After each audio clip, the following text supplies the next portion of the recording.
Bien, ahí estamos con imagen y con sonido, una vez más compartiendo un encuentro con el querido Emilio Carrillo. Primero, por supuesto, como siempre, más allá de que ya hemos compartido en otras oportunidades, pero siempre el público se renueva. Entonces, presentamos una vez más a Emilio Carrillo, economista español, docente, escritor. Ya creo que llevo la cuenta de más de 64 libros que ha compartido con nosotros, conferencista. Y bueno, y otra vez el gusto, Emilio, de poder compartir contigo este momento y agradecerte también que tengas la disponibilidad de volver a encontrarte con la gente de por aquí y de por otros lugares del mundo también, a través mío. Gracias. Muchísimas gracias a ti, Ricardo. Para mí es un placer de verdad el compartir contigo en primera persona y a través tuya pues hacerlo con tanta gente que sé que te siguen y que tu ventana hace posible que nuestro diálogo y nuestra conversación lleguen a tantas personas de esas latitudes geográficas por las que siento tanto cariño. Muchas gracias. Emilio, bueno, también veníamos haciendo referencia en el marco de un ciclo de radio que seguimos manteniendo, que se llama Claramente. Hacíamos referencia desde el año pasado, durante casi todo el año pasado, a un proyecto de investigación que dirigís y que se llama Conciencia y Sociedad Distópica.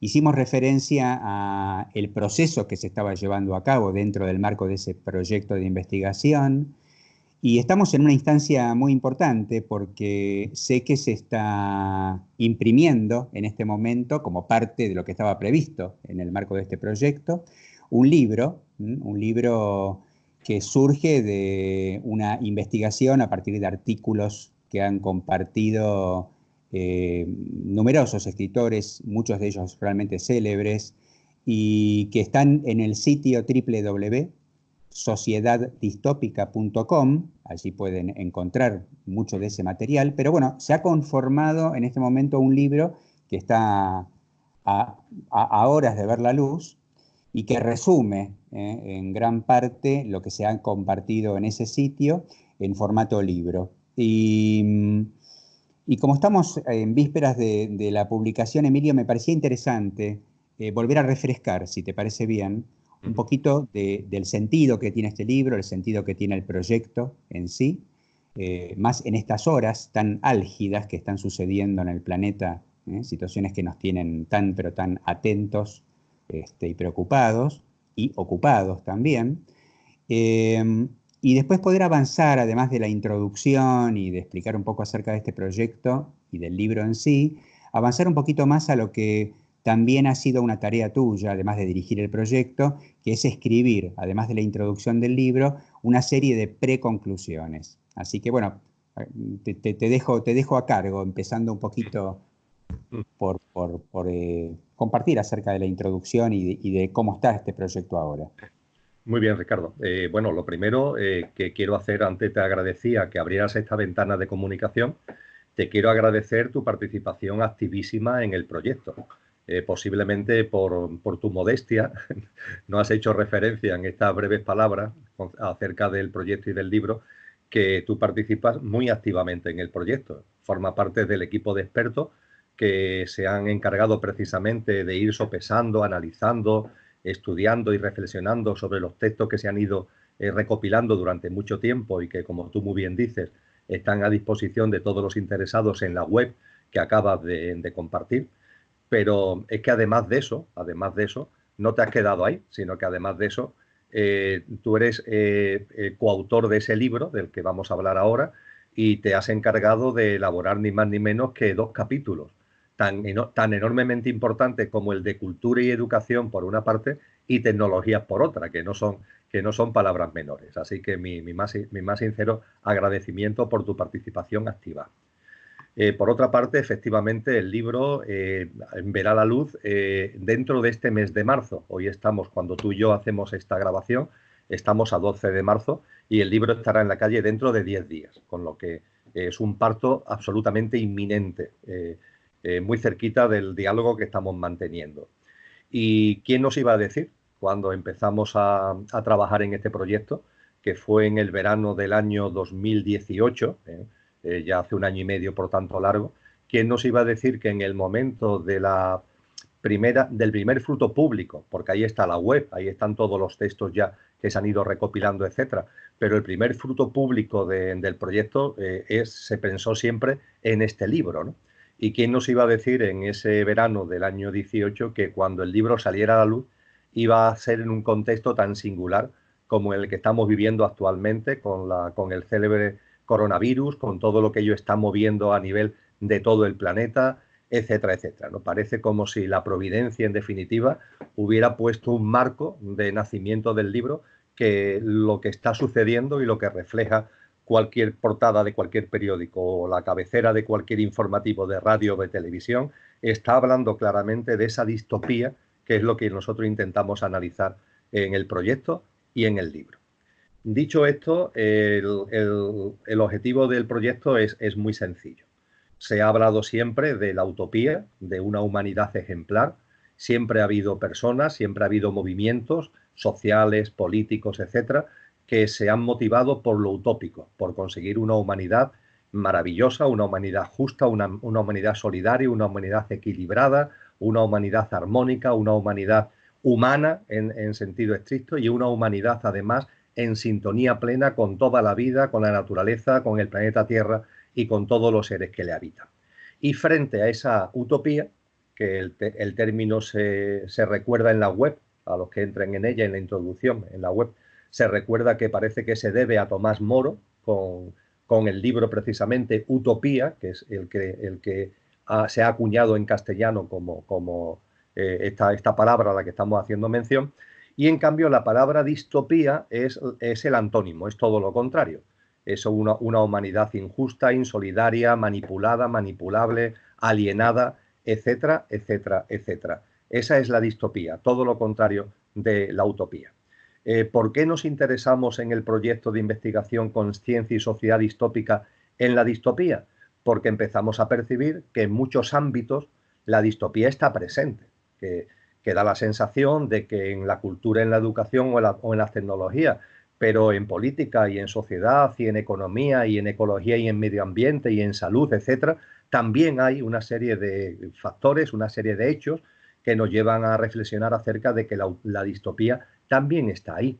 El proyecto se ha dirigido a eso precisamente. Ha tenido una primera fase que es: vamos a recopilar información, vamos a recopilar datos, vamos a analizar todos estos ámbitos temáticos que acabamos de comentar y vamos a ir recopilando datos, reflexiones y consideraciones, y eso sí, de personas de reconocido prestigio. Es decir, hemos intentado que sean personas solventes, personas reconocidas, y hemos acudido a sus libros, hemos acudido a sus textos y artículos, hemos acudido a sus entrevistas, y lo que arrancó en el año 2018 con este objetivo se cerró como primera fase en septiembre del 2019 con esta recopilación y almacenamiento masivo de información. Finalmente, hoy, a disposición de cualquier persona interesada, gracias a la web, hay prácticamente 160 textos de distintas categorías, pero 160 textos. Son textos escritos, todos ellos, con lo que se pueden leer, se pueden saborear, se pueden reflexionar, se pueden releer. Hemos pensado además que era importante que fueran precisamente textos y no audios y no vídeos, y no que los audios y los vídeos son magníficos elementos de transmisión de la información. Pero consideramos que por la enjundia de este proyecto, el que las personas interesadas dispusieran del texto escrito le daba un valor añadido a las aportaciones, con lo que hay unos 160 textos de casi un centenar de autores, insisto, todo de reconocido prestigio. Y finalmente, a partir de ahí, desde septiembre hasta el momento presente, una serie de expertos en distintas materias, como tú, por ejemplo, cada uno centrándose en uno o dos ámbitos temáticos, se ha venido realizando una labor de recopilación, de síntesis, de tratamiento de la información y de valor añadido a todo lo que se ha ido recopilando, con el objetivo de dar lugar a un texto, a un libro, que sea la gran síntesis de todo ello. Y es el libro que estamos hablando. Es un libro que tiene un formato un poquito mayor en cuanto a su formato de edición, un poquito mayor del habitual, porque es extenso. Claro, es un libro no solamente intenso, que es muy intenso, por lo interesante, creo yo, de todo lo que en él se participa y se divulga, sino que también es muy extenso. Estamos hablando de casi 400 páginas que van haciendo un recorrido por todos los sectores que hemos mencionado y finalmente, como tú también muy bien has dicho, se presentan unas preconclusiones. Preconclusiones.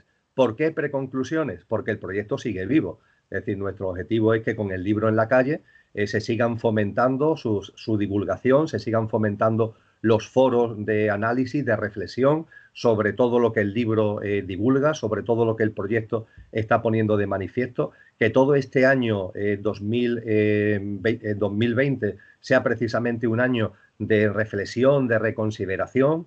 Nos han abierto además unas puertas estupendas y es que en noviembre, el 13 de noviembre de este año, estas preconclusiones serán divulgadas en la sede de Naciones Unidas en Ginebra, lo cual es una plataforma maravillosa para todavía darle mayor divulgación a todas estas cosas. Y finalmente será en el año 2021 cuando, recogiendo todo lo que sea el producto de esta divulgación, de estas reconsideraciones, etcétera, sacaremos ya lo que serán las conclusiones del proyecto que tenemos previsto poner sobre la mesa en el verano aproximadamente del año 2021.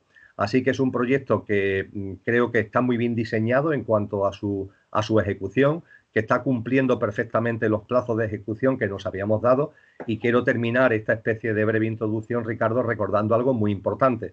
Todo esto de forma gratuita, es decir, porque todas las personas que estamos involucrados en el proyecto, te he citado a ti, a las otras personas que coordinan los otros ámbitos temáticos, me sucede a mí mismo, pero también estoy hablando de la persona que gestiona la web o la persona que gestiona el correo electrónico donde se ha ido contestando y se ha ido entrando en relación con cientos y cientos de personas de todo el mundo que nos han enviado colaboraciones, etcétera. Todo este trabajo de un equipo que en total somos 11 personas es totalmente gratuito. No hemos necesitado, a mí me gusta decir, su coste es muy alto, es decir, si lo valoráramos en términos de hora hombre, hora mujer y el trabajo cualificado que requiere, tendríamos delante un coste muy alto, pero sin embargo este coste se ha autofinanciado por la sencilla razón de que todos los que hemos colaborado en él lo hemos hecho de forma totalmente generosa, totalmente altruista, totalmente gratuita. Y es algo, Ricardo, que también ahora, lo he hecho ya antes, pero ahora en este foro te quiero agradecer personalmente. Gracias. Soy yo el que te agradece, Emilio. No tiene que ver con un intercambio esto de gratitudes, pero sé que en ambos casos es sincero. Los dos en algún punto estamos viviendo esta experiencia, como dijiste antes, intensa, y siento que en el recorrido personal de cada uno es sumamente gratificante, el poder compartirlo y el poder convivirlo.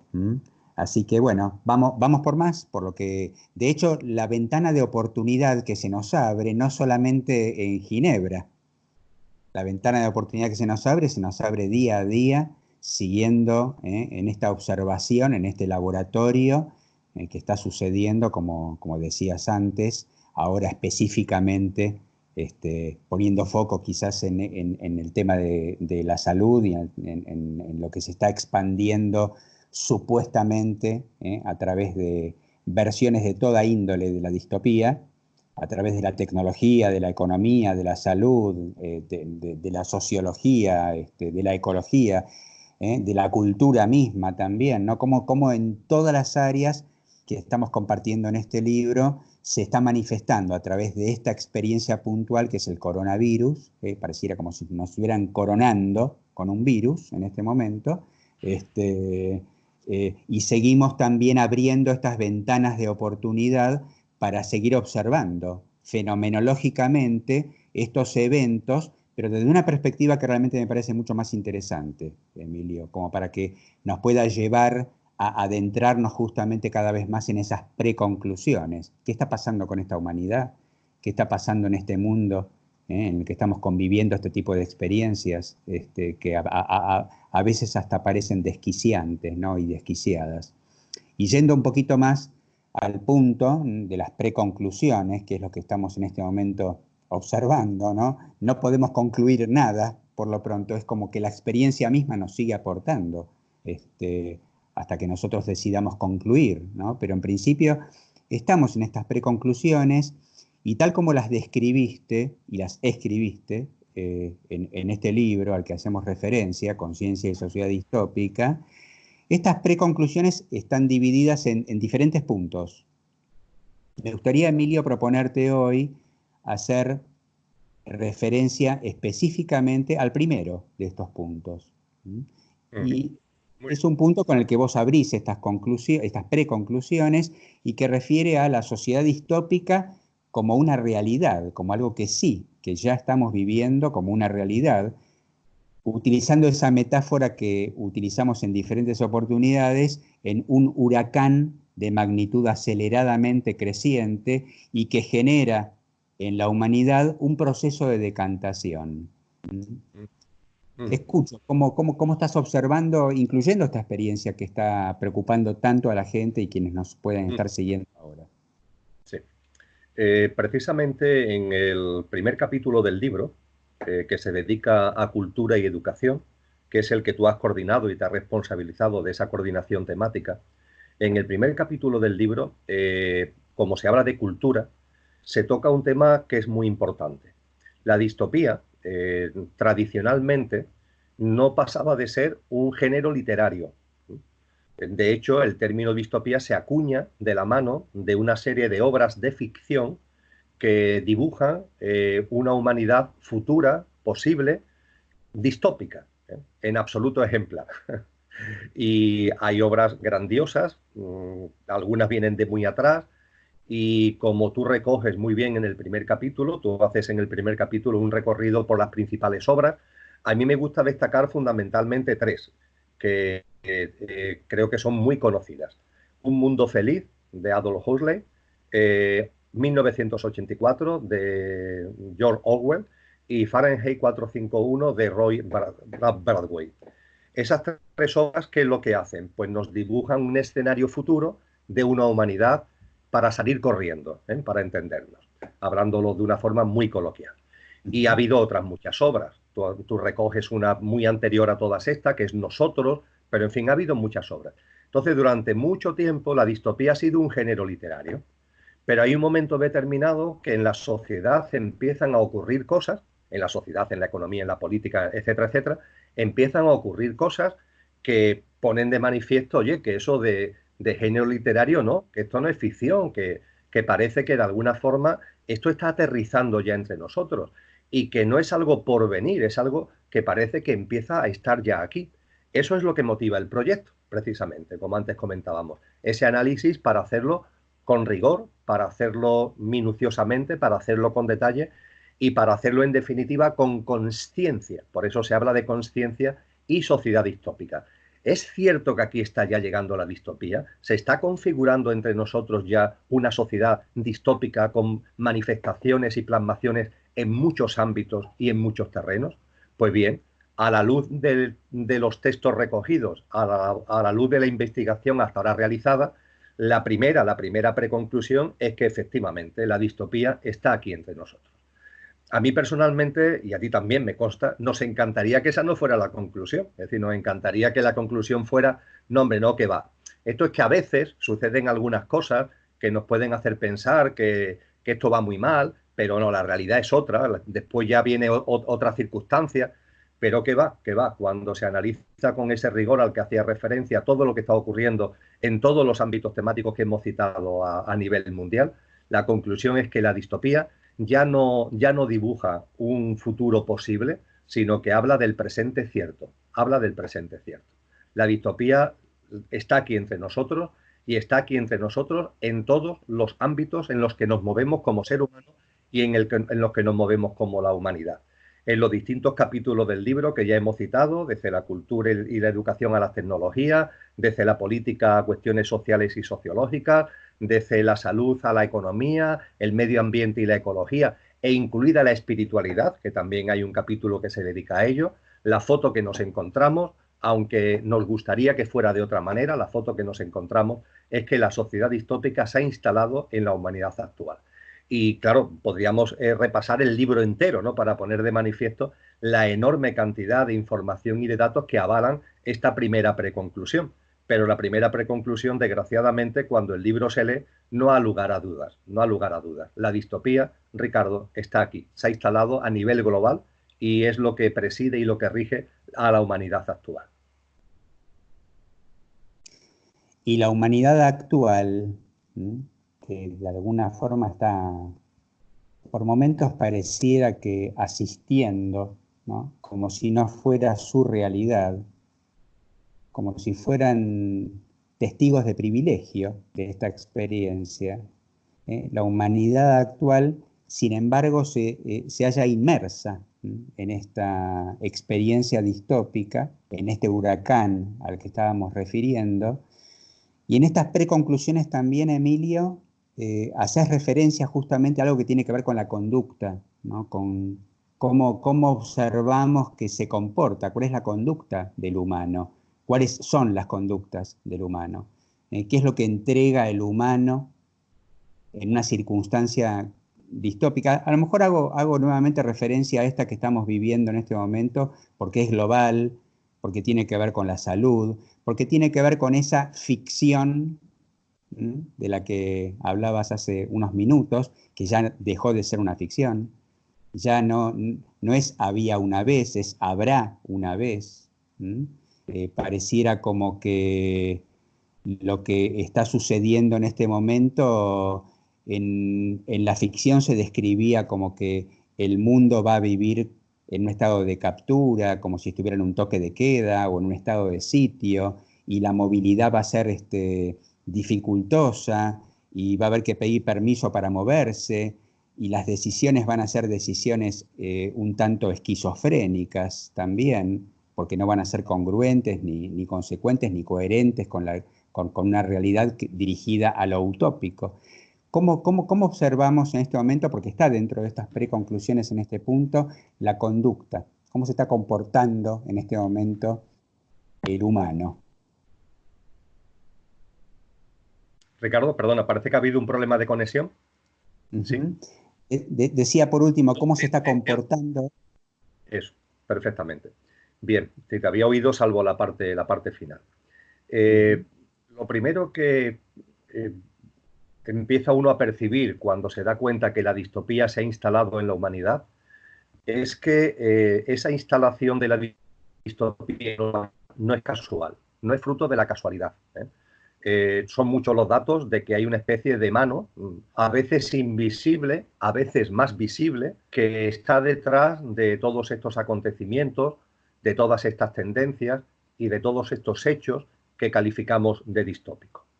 Eso queda plasmado a lo largo del libro, se hace referencia en muchas partes del libro a la existencia de una élite que controla, que manipula, que domina. El libro para nada, el proyecto para nada es un proyecto conspiranoico ni dado a lo conspirativo, pero las evidencias acerca de lo que acabo de compartir son muchas. Y desde luego también hay un elemento enormemente importante, que es el que tú has centrado muy bien, que es cómo el ser humano ante esos acontecimientos se va posicionando, Porque esto es muy importante, es decir, a mí personalmente incluso, lo hablo en muchos foros, es lo que más me interesa, es decir, porque lo que otros puedan hacer o no hacer, lo que otros puedan querer hacer y ahí visible o invisiblemente promuevan, bueno, a mí me puede parecer una cosa u otra, pero está dentro de su ámbito de aquí y tienen poder para hacer lo que hacen. Ahora bien, el cómo actuamos nosotros frente a eso, eso depende de nosotros, claro. Eso sí está dentro de nuestro ámbito de libertad. Y ahí es donde podemos percibir claramente que hay una decantación en cuanto que hay una parte de la humanidad que ante estos acontecimientos distópicos reaccionan en formato y en modo miedo. Es como se puede resumir, el miedo. Y el miedo conlleva inmediatamente el sálvese quien pueda. Y el sálvese quien pueda conlleva inmediatamente sacar lo peor de uno mismo. Esa es una forma de responder ante estos acontecimientos. Otra forma de responder ante estos acontecimientos es mantener la calma, no dejarse instrumentalizar ni manipular, mantener la calma, y en esa calma y en esa serenidad ante los acontecimientos distópicos, procurar sacar lo mejor que uno tiene, al servicio de uno mismo y al servicio de los demás.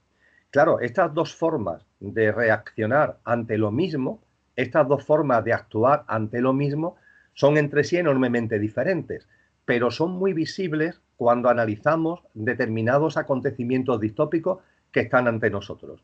Y desde luego, Ricardo, lo que está ocurriendo actualmente con el célebre coronavirus es un buen caso, es un estudio del caso, como se diría en una escuela de negocios, el coronavirus es un buen estudio del caso para que todo esto que en el libro va apareciendo y que está en sus preconclusiones, podamos ver si realmente se atiene o no a la realidad.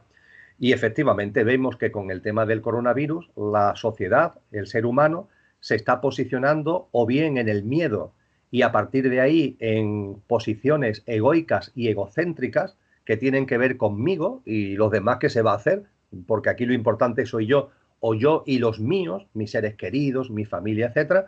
Y hay otras personas, en cambio, que están diciendo no, yo no me voy a dejar instrumentalizar, yo no voy a caer en el pánico, yo no voy a hacerle el juego a toda esta ponzoña de desarmonía y de desequilibrio, voy a intentar mantenerme en serenidad y es más, voy a intentar colaborar con las demás personas para que tampoco se dejen llevar por este río de pánico y por este río de miedo. Tú sabes que aquí en Andalucía, donde yo vivo, las comparaciones, las metáforas que tengan sentido del humor nos encantan, ¿no? Y hay una especie de medio chiste que se está contando mucho que dice algo así como que hasta no hace mucho, cuando delante nuestra estornudaba una persona, decíamos salud. ¿Eh? Ahora, sin embargo, una persona estornuda delante nuestra y lo miramos como queriéndole pegar o como diciendo, quítate de aquí, vete de aquí, imbécil, ¿qué es lo que estás haciendo?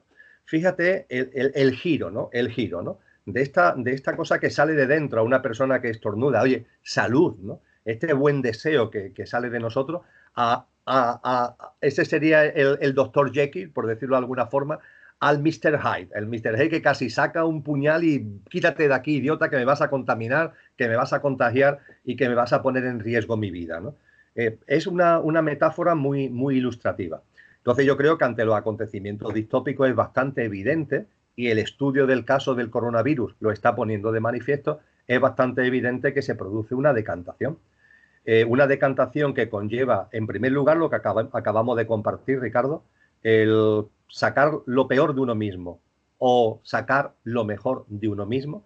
Y hay otro elemento muy importante, igual tan importante como este, y es que ante esos acontecimientos distópicos hay personas que mantienen la calma y que los datos, la información, la oyen, la escuchan y la integran.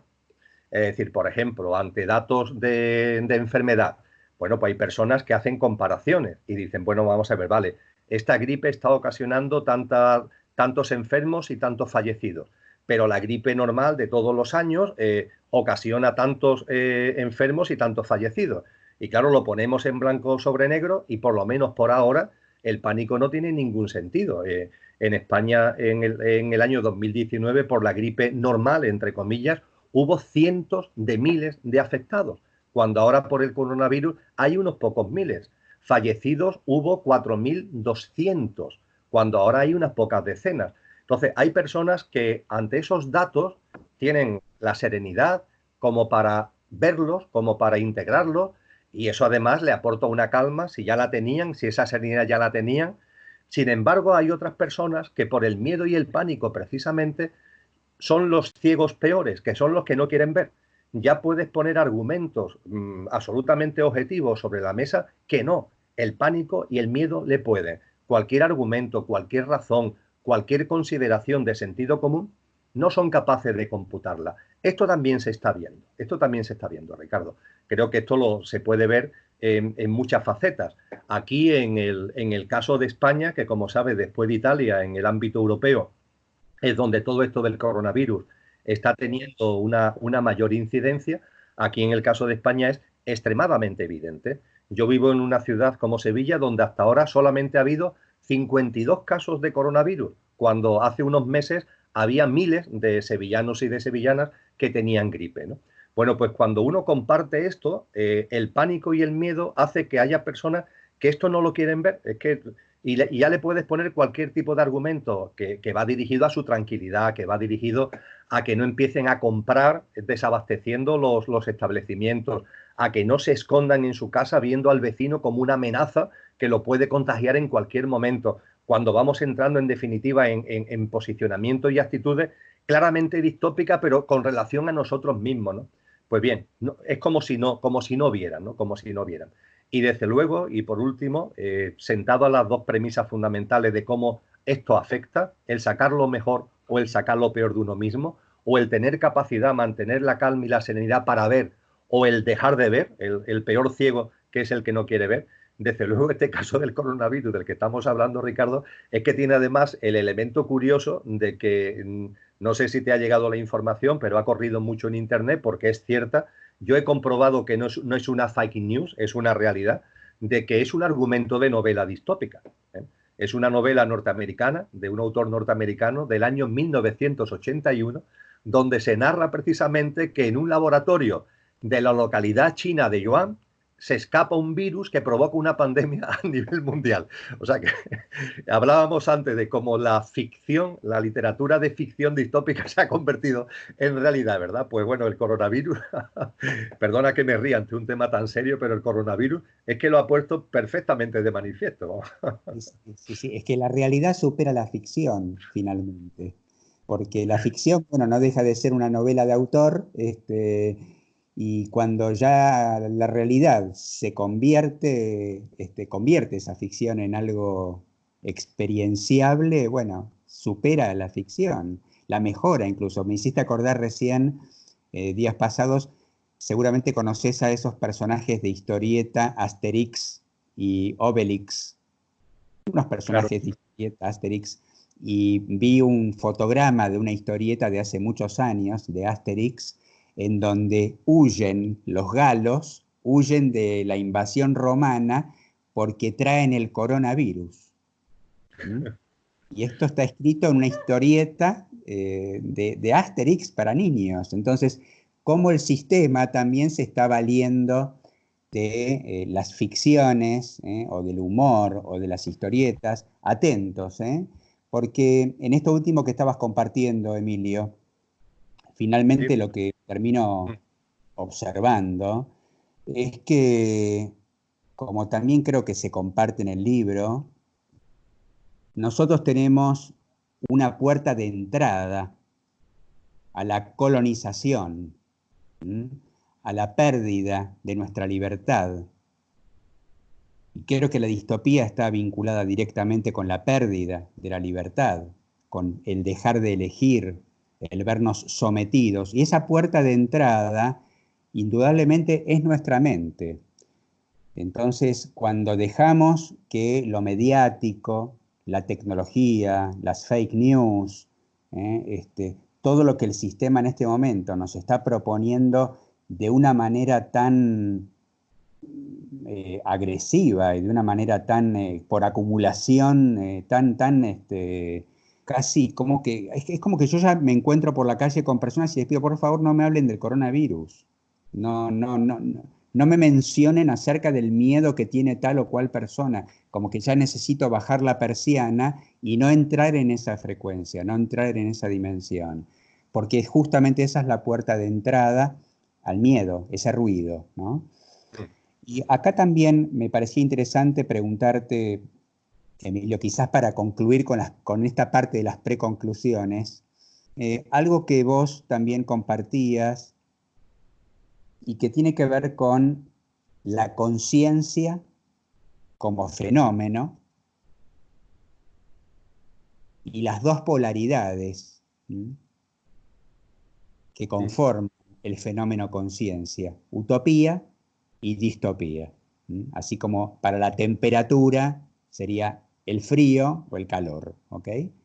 En este caso, lo que yo estoy notando, y me interesa escuchar tu opinión al respecto, es que estamos llegando a un punto de tensión entre estas dos polaridades, que la verdad que no sé si es el máximo punto de tensión todavía, pero siento que está sucediendo esto, como que se sigue acelerando y tensionando, ¿m?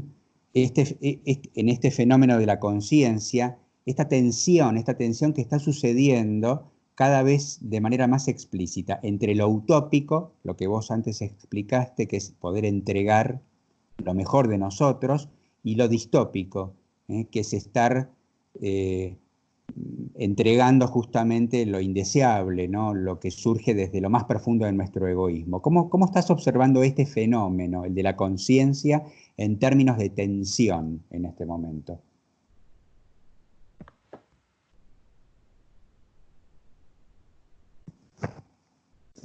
Bien, Ricardo, al hilo de todas las reflexiones que has planteado, cuando hemos hablado de mantener la serenidad, la calma, la mano tendida también hacia los demás, en las preconclusiones, también en el libro, pero en las preconclusiones, ponemos como metáfora el mantenernos en el centro del huracán. Es la metáfora que utilizamos. ¿Por qué? Bueno, pues porque la sociedad distópica es un huracán, es un huracán. Visto lo visto y con el análisis de datos y de información, decimos que es un huracán que se está acelerando en su magnitud y que la aceleración es creciente. Hablamos concretamente en el libro y en las preconclusiones de que la sociedad distópica es un huracán de magnitud aceleradamente creciente. Y claro, ante un huracán que va a más y que va a más cada vez a más, de forma más acelerada, ¿cómo mantenernos en esa posición de serenidad, de calma, de armonía y de sacar lo mejor de nosotros mismos? A eso es a lo que llamamos posiciónate en el centro del huracán. ¿Por qué en el centro del huracán? Pues porque en un tifón, pongamos por caso, en un tifón, en el centro del tifón, curiosamente, no hay viento. El cielo es cálido, el cielo está despejado y la temperatura es cálida. Es una buena metáfora. No se trata de salir huyendo. Lo que nosotros planteamos en el proyecto y en sus preconclusiones no es que nos aislemos, porque entonces estaríamos cayendo en ese egoísmo y en ese egocentrismo. No planteamos el alienarnos de lo que está ocurriendo en el mundo. No, no, no. Vamos a vivir el mundo, vamos a vivir esta sociedad.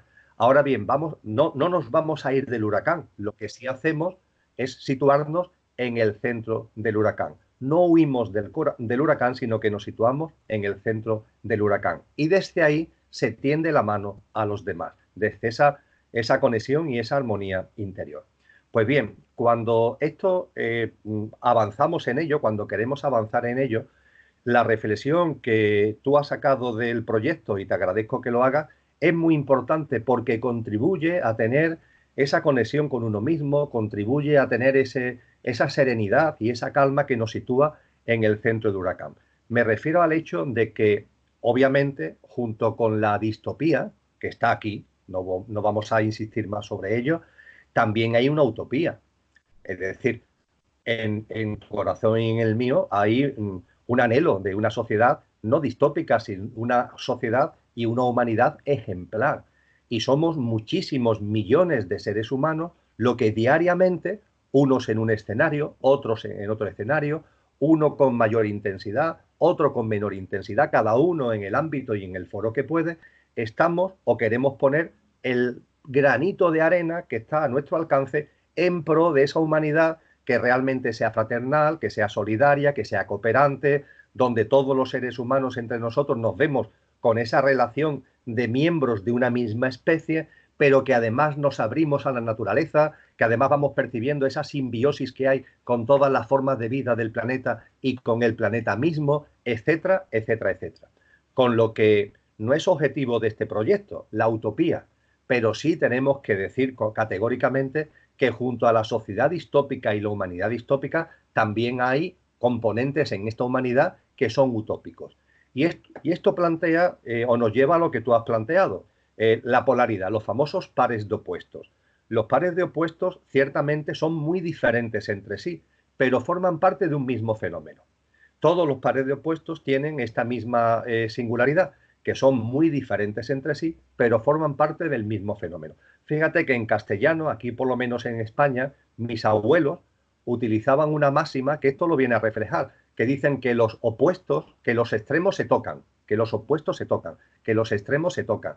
Es una forma preciosa de poner de manifiesto que, vale, son opuestos, pero hay entre ellos una interrelación. Y efectivamente, por ejemplo, lo que tú has puesto, el botón de muestra que tú has manifestado, el frío y el calor, el calor y el frío, son muy diferentes entre sí, pero forman parte de un mismo fenómeno. Coloquialmente podríamos decir que ese fenómeno es la temperatura, que se manifiesta en frío o se manifiesta en calor. En términos más rigurosos, diríamos que forman parte de la energía cinética. Una energía cinética que cuando las partículas se mueven más rápidamente originan sensación de calor y cuando están estáticas o van más lentas originan sensación de frío. El calor y el frío es exactamente lo mismo, energía cinética. Se diferencian por el movimiento, pero forman parte del mismo fenómeno. Pues bien, desarrollando este argumento y yéndonos a la distopía y a la utopía. La distopía y la utopía son muy diferentes, pero forman parte de un mismo fenómeno. Y lo que se plantea en las preconclusiones es que ese fenómeno es la evolución en consciencia de la humanidad, que avanza como si fuera un ferrocarril, como si fuera un tren. Y todos sabemos que los ferrocarriles, para que puedan avanzar, necesitan dos raíles. En cuanto que un raíl no está, el tren descarrila y ya no hay avance ninguno. El tren para avanzar necesita dos carriles. Pues bien, la evolución de la humanidad en consciencia, la evolución de la humanidad hacia una humanidad mejor, se produce la aparente paradoja de que debe producirse sobre dos raíles. El de la utopía, que podemos entender, bueno, para una sociedad, para una humanidad ejemplar, el carril utópico es imprescindible. Sí, pero también juega su papel la distopía. Con eso no justificamos la distopía, con eso no estamos justificando el daño, el dolor y el sufrimiento a tantos seres humanos, a tantos seres vivos, a la naturaleza y al planeta que la distopía ocasiona. No lo estamos justificando, pero sí estamos poniendo de manifiesto que la distopía, por ejemplo, este tema del coronavirus, seguro que está sirviendo para que algunas personas que antes no percibían lo que estaba ocurriendo, ahora empiecen a percatarse de cosas, empiecen a tomar conciencia de cosas que antes no veían. Seguirán estando ahí los que no quieren ver, pero hay una parte de personas que empiezan a ver ante un acontecimiento distópico. En ese sentido, se trataría, por tanto, de llevar a lo colectivo lo que ya hace tiempo que nos dimos cuenta que sucede a escala personal, a escala individual, porque desde el punto de vista de nuestra evolución, de nuestro crecimiento, de nuestro desarrollo en conciencia, de nuestra evolución como personas, ya hace tiempo que sabemos que no solamente avanzamos desde sacar lo mejor de nosotros mismos, desde nuestros mejores deseos de crecer, de tomar conciencia, de desarrollar la conciencia, sino que también en nuestra vida aparecen noches oscuras, que llamó San Juan de la Cruz, sapos, acontecimientos distópicos, no ya como sociedad, sino en tu vida. El fallecimiento de un ser querido, problemas económicos, ruptura de parejas traumáticas, etcétera, etcétera, etcétera. Un etcétera tan amplio que dibujan las noches oscuras, los acontecimientos distópicos que aparecen en la vida de cada uno.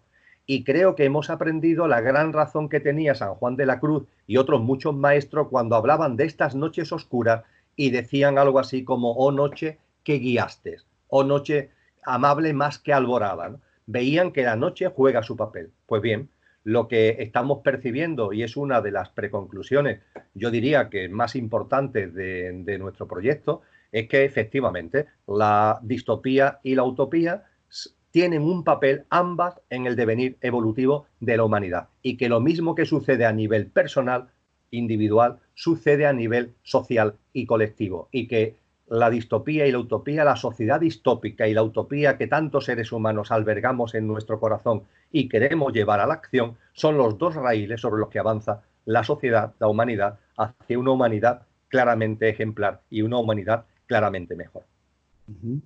Sí, sí.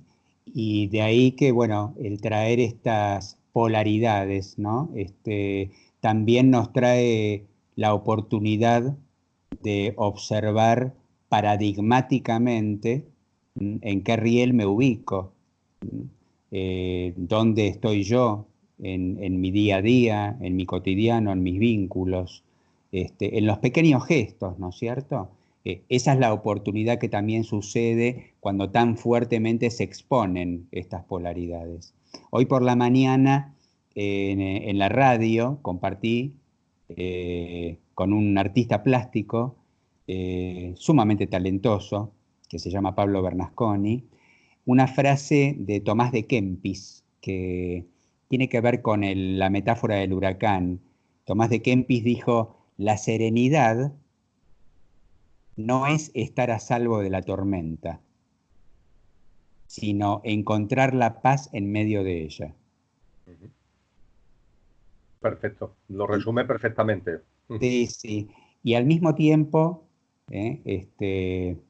sincrónicamente compartimos con este artista también algo que él propuso en un libro de él que se llama El Infinito. Y él dice que el infinito es un grano de arena en el desierto del planeta, en donde está dibujado el mapa que me conduce a encontrarme conmigo mismo. Una linda metáfora también para plantear estas dos posiciones que podemos tomar frente a estos acontecimientos distópicos. En otro encuentro que, si la vida quiere y la providencia nos lo permite, te propongo, Emilio, compartir otro momento de estas preconclusiones que ya sí refiere a esto que planteábamos recién al final de esta, para entrar en esta que viene, que es la distopía y la utopía como dos fenómenos que coexisten. Y me gustaría, bueno, al menos estos últimos minutos dejarlos en tus palabras, y escucharte lo que sientas que querés compartir en este momento. Me gustaría, te lo agradezco mucho, Ricardo, y compartir en estos minutos finales la importancia de lo que hemos compartido hace unos minutos, de mantenernos en el centro del huracán. Es enormemente importante. Hemos dado un dato que yo creo que merece la reflexión, de que nos demos cuenta que hasta lo distópico tiene su papel en la evolución humana, hasta lo distópico. Eso significa que todo tiene un porqué y un para qué. Todo tiene un sentido profundo. Por supuesto, hay manos que actúan de un modo, manos que actúan de otro, hay inconsciencia, hay consciencia, hay de todo. Pero todo tiene un sentido profundo, todo tiene un porqué y un para qué. Para situarnos en el centro del huracán es muy importante integrar esto, que todo lo que ocurre en mi vida y todo lo que ocurre en la sociedad y en el mundo tiene un sentido, tiene un porqué y tiene un para qué. Agradezco tu ofrecimiento y vamos a tener ocasión de hacerlo, lo iremos desarrollando en próximos encuentros. Y en próximos encuentros iremos viendo cómo la vida entera tiene un sentido. La vida entera tiene un sentido. Y ese sentido de la vida es tan potente, es tan poderoso, que finalmente contribuyen a él tanto lo que directamente está alineado con ese sentido, como incluso lo que aparentemente está en contramano de ese sentido. Eso ya lo iremos desarrollando con tranquilidad en nuestros encuentros, pero es muy importante para que esa serenidad, para que esa calma, para que ese posicionarnos en el centro del huracán esté presente en nuestra vida. Y compartir mucho con la gente, no desde el miedo. Como tú decías, llega un momento determinado, a mí aquí en España, Ricardo, me han pedido cantidad de radios, de webs, de un tipo y de otro, que haga manifestaciones, que exprese mi opinión acerca del coronavirus. Y de verdad, me he negado.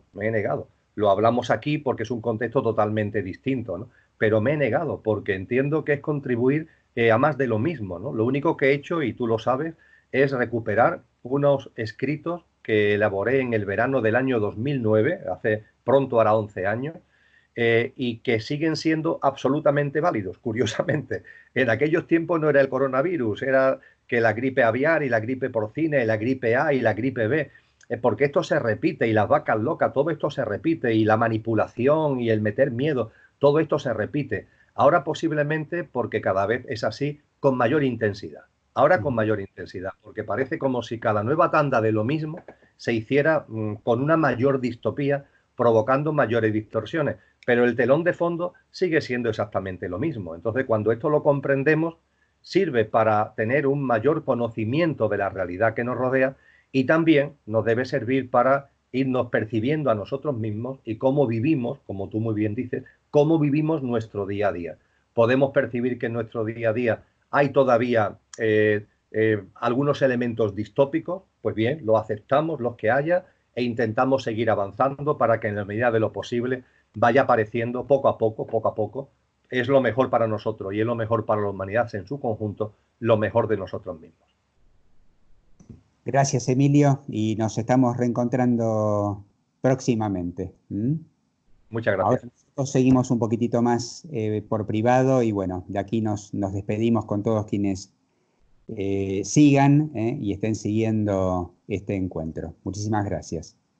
Muchas gracias.